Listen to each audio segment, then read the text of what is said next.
안녕하세요, 조간남입니다. 오늘은 브룩스 하이페리온 템포 리뷰입니다.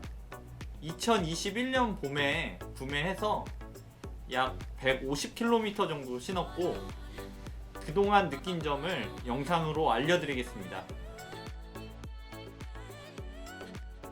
하이페리온 템포와 하이페리온 엘리트에 사용되는 질소 주입봉 DNA 플래시 미드솔이 가장 눈에 들어옵니다. 수습감 같은 느낌의 하늘색 미드솔이 요즘 트렌드처럼 두꺼운 맥스 쿠션이 아니라는 점입니다.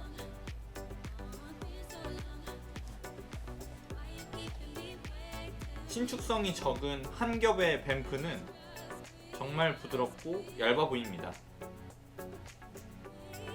아웃솔은 얼핏 보면 트레일화가 아닌가 싶을 정도로 트레드도 높고 두꺼운 편입니다. 최근 러닝화들이 경량을 위해 정말 필요한 부분에만 아웃솔을 덧대는 것에 비해서 아치 부분을 제외하면 신발 전체에 두껍게 붙어있는 것을 보실 수 있습니다. 백 카운터는 단단한 편이고 탑 라인 패딩은 얇지도 두껍지도 않은 적당한 모습입니다. 텅은 분리형으로 패딩이 거의 느껴지지 않습니다. 신발끈은 신축성도 있고 중간중간 풀림 방지 처리가 되어 있습니다. 하이페리온 템포는 처음 신발을 신고 달렸을 때 느꼈던 점과 여러 번 신었을 때 느꼈던 점이 조금은 달랐습니다. 처음 신고 달렸을 때는 한 겹으로 이루어진 얇은 뱀프는 구멍이 뚫려 있어서 달리는 내내 답답하지 않았습니다.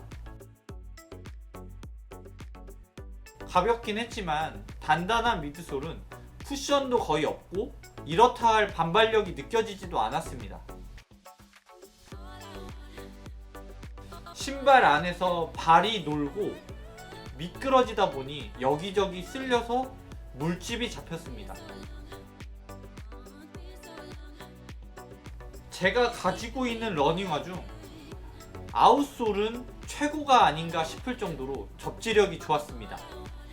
고무판을 그대로 붙인 것처럼 투박한 아웃솔이지만 아스팔트나 시멘트, 우레탄에서도 최고의 접지력이 느껴졌습니다.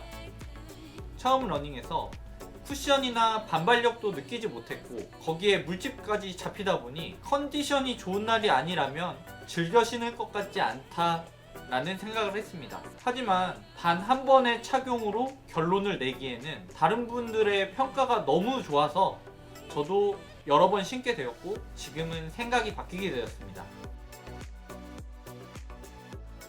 신발 자체가 가볍기 때문에 카본 러닝화에서는 느낄 수 없었던 가벼움이 느껴지고 롤링이 매우 경쾌합니다. 카본 러닝화를 신으면 강한 반발력으로 넓은 보폭의 러닝을 하게 되는데 반해 하이페리온 템포는 넓은 보폭보다는 자연스럽게 케이던스가 올라가고 빠른 리듬의 경쾌한 러닝을 할 수 있게 해주었습니다. 신발 명칭에도 템포가 붙어있듯이 이 신발은 조깅 페이스에서는 이렇다 할 장점이 없는 신발입니다. 1km당 4분대로 내려왔을 때 비로소 미드솔의 반발력이 느껴지기 시작했습니다. 단단했던 미드솔이 강하게 압축되면서 기분 좋게 쫀득해졌고 반발력도 느껴졌습니다. 물론 카본 러닝화처럼 내리막을 내려가는 느낌은 아니지만 안정적이고 쫀득한 반발력이 느껴졌습니다. 저는 하이페리온 템포의 가장 큰 장점은 미끄러지지 않는 아웃솔, 가장 큰 단점은 미끄러지는 인솔이라고 생각합니다. 미끄러지는 인솔, 다시 생각해보면 아웃솔의 오버스펙으로 일어난 일이 아닌가 싶은데 아웃솔에 너무나도 좋은 접지력을 인솔이 따라가지 못해서 발을 잡아주지 못하고 미끄러지는 게 아닌가 싶습니다.